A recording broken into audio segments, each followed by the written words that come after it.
Next on Worcester News tonight, unseasonably warm temperatures after a polar vortex last week, dozens enjoying the sunshine while it lasts. Plus, hot off the printing press, Patriots Super Bowl championship gear is here and it's selling fast. Good evening and thanks for joining us. I'm Olivia Lemon. Warm weather today and another nice day expected tomorrow. Temperatures felt like spring outside, but it's only expected to last until midweek. Meteorologist Tim Kelly has a first look at our forecast.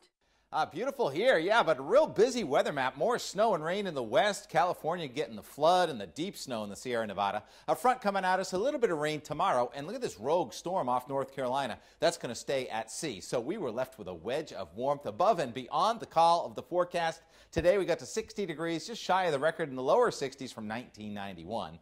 There's a new moon outside tonight, and we're going to have fair sky. There's going to be low clouds and cool air and fog off to our south where the water temperature is only near 40 degrees.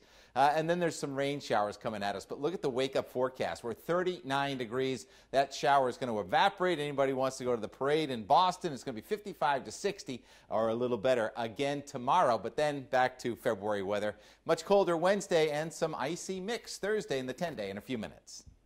All right, thank you, Tim.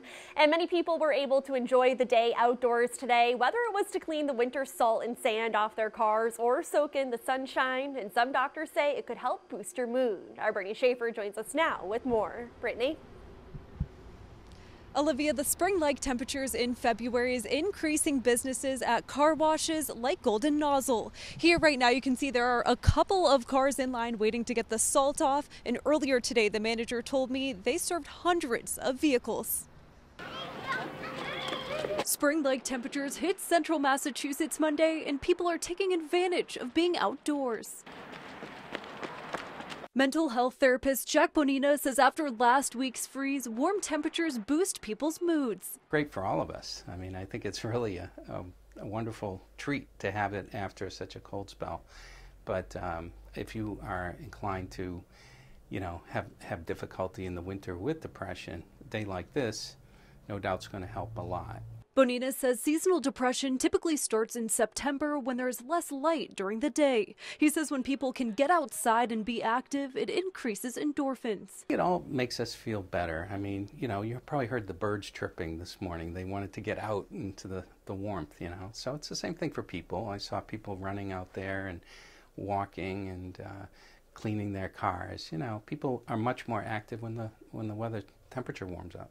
Christopher Savage manages a Golden Nozzle car wash. The warm weather and boost in business had him in a great mood. He says they have washed hundreds of cars in hours. Today's very busy, and a lot of people like to have the car looking nice and not dirty and everything. So today and tomorrow would be a great day to go get your car washed. Limousine driver Alan Ward washed the salt off of his car Monday. He says it's important to keep the fleet at Joey's limousine service looking clean. Just have to have them clean all the time, really, when you pick the customer up and before you bring the car back to the garage. We have about 15 cars. People enjoying the day say they hope this weather sticks around for a bit longer. You got to take advantage in New England when it's nice like this, so it's a good little break from the winter. I'm looking forward to spring like everybody else, and I think it's great that we have this bonus day. And it looks like the warmer temperatures are sticking around tomorrow with temperatures very similar. Here at Golden Nozzle, they expect to be just as busy. Live in West Boylston, Brittany Schaefer, Worcester News Tonight. Well, it's a familiar feeling here in New England, waking up celebrating a major pro sports title, the 12th time in the last 17 years. Many were up watching the Patriots win the Super Bowl last night, while others were getting ready to ship out official championship gear. Our Roslyn Flaherty joins us now with more on the Patriots' big win. Roslyn? Olivia, the Patriots have done it again, and while some people weren't too happy with the final score, they are happy with the win.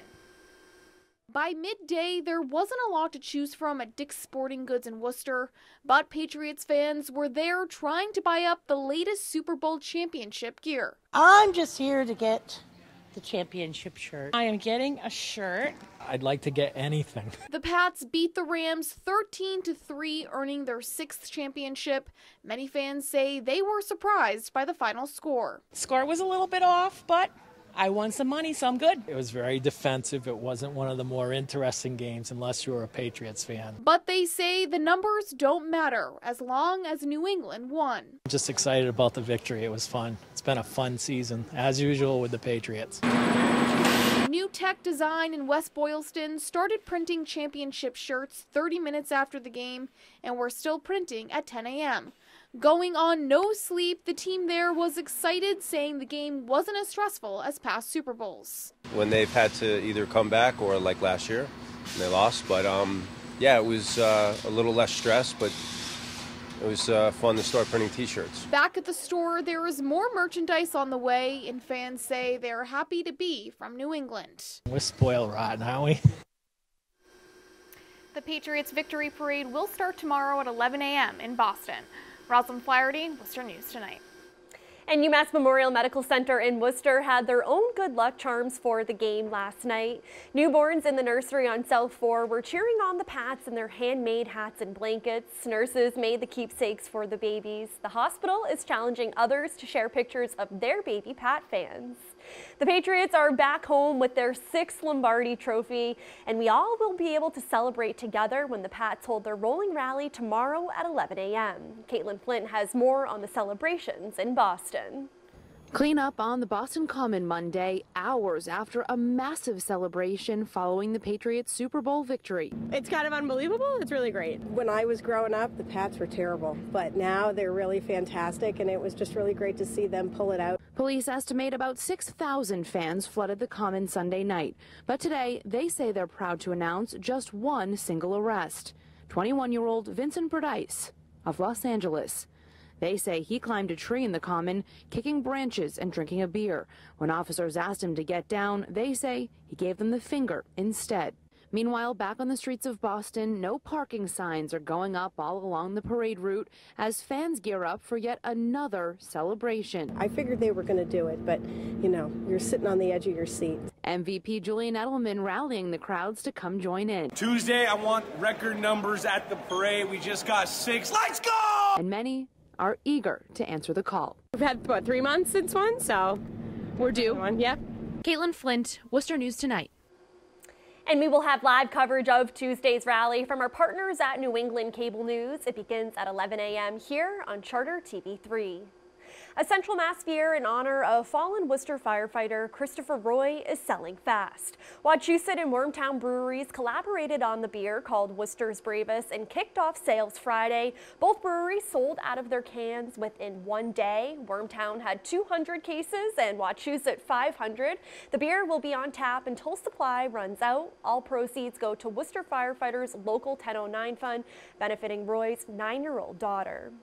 No working smoke detectors and extremely cold weather made battling a fire even more difficult for firefighters in the city this weekend. One person died, another made it out safely. Tonight, the fire department is encouraging everyone to check their smoke detectors, especially during the winter. Our Chandler Walsh joins us now with the details. Chandler? Olivia, Worcester Fire says it's awful anytime there's a fire death in this city, and it takes a toll on the department. They're thankful one person was rescued. Horrible. It was bad. I could hear the people screaming and asking for help.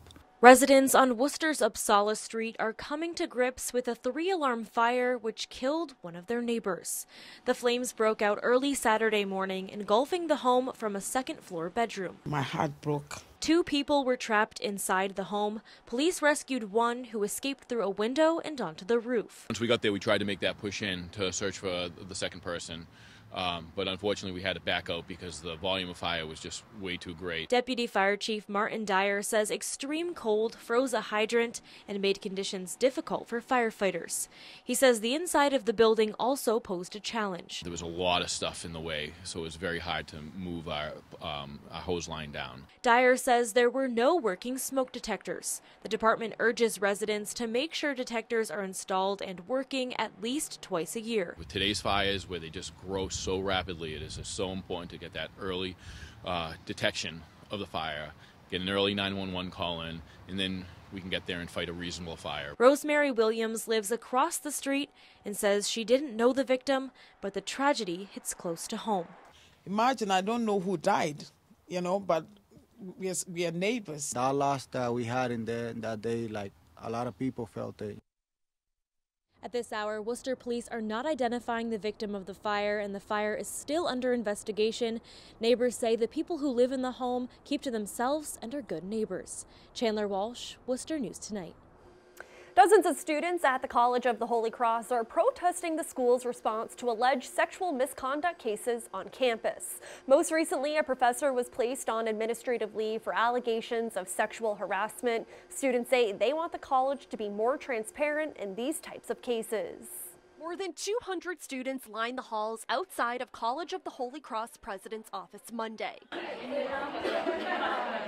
They are demanding the school cut ties with the professor accused of sexual harassment and be more transparent when it comes to all cases of sexual misconduct. We believe there's a culture of silence that's been perpetuated and just absolute complete mishandling of all of these cases across the board. And there's been such like a culture of silencing and like trying to sweep it under the rug to keep like a nice image up for the college. But as of late, that's something that's been crumbling, you know, and something that's been cracked. Students gave a list of 4 demands to President Reverend Philip Burrows, calling for administrators to acknowledge philosophy professor Christopher Dustin's alleged sexual misconduct, terminate their relationship with him, conduct a third-party audit of the college's Title IX office, and a review of the dean who checks information about sexual assault on campus. We are just completely enraged that he was allowed to remain on campus and that people just were notified of this and that it took the president a very long time to respond. In a statement, a college spokesperson says, "We want our students to make sure their voices are heard, and we appreciate that this issue is a serious one." Father Burrows has already expressed to the students his willingness to meet with them and have this important conversation so the students can make clear their concerns and we can continue to work together on solutions. We need a bigger change here, and hopefully we at least get some clarity as to why action here has been so slow, you know. Last summer, an artist in residence resigned from the school following allegations from students who say they were sexually abused by him. And a student-run Instagram page has shared more than 100 stories of sexual offenses on campus. While those 2 faculty cases are really spurring us here, especially since the Instagram came about and all of that, we really just need to change the culture and make sure the administration is listening to us because they clearly haven't been in the past. And we're told the students did meet with college leadership, but the conversations will continue tomorrow. Maxwell-Silverman's iconic British double-decker bus is up for sale on Craigslist. The 1960 British bus is listed for $15,000.